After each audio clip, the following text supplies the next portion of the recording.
మరలా మనం వస్తామో లేదో ఇది చివరి అవకాశం అనుకుంటున్నారు శాసనసభ్యులు. అందుకని వాళ్ళు 2 కార్యక్రమాలను ఎంపిక చేసుకున్నారు.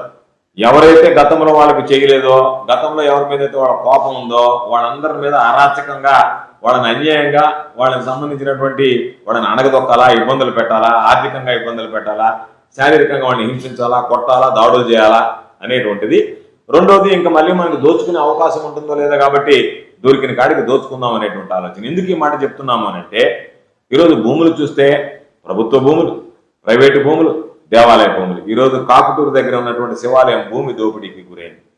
ఎప్పుడైనా ఈ జిల్లాలో ఎక్కడైనా ప్రభుత్వ ప్రైవేట్ ఆస్తులకు సంబంధించి, ప్రైవేట్ ఆస్తులకు సంబంధించి పొదలకూరు మండలంలో ప్రైవేట్ వ్యక్తులకు సంబంధించినటువంటి తోటలో టేకు చెట్లు నరికేశారు.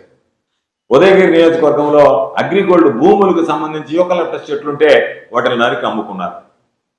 ఇదే విధంగా పామాయిల్కి సంబంధించి పంటపాలెం దగ్గర ఉంటే ముత్తుకూరు దగ్గర అక్కడ స్థానికంగా ఉన్నటువంటి వాళ్ళకి నష్టం కలగకుండా వ్యాపారస్తుల సౌలభ్యం కోసం యూనియన్ ఏర్పాటు చేసుకుంటే ఆ యూనియన్ ద్వారా ఈరోజు డబ్బులు వసూళ్ళకు మళ్ళీ యూనియన్ అనేటువంటి ఉండేవి ఉన్నటువంటి అడ్మినిస్ట్రేషన్ స్ట్రీమ్ లైన్ చేయడానికి తప్ప డబ్బులు వసూలు చేసుకోవడానికి కాదు.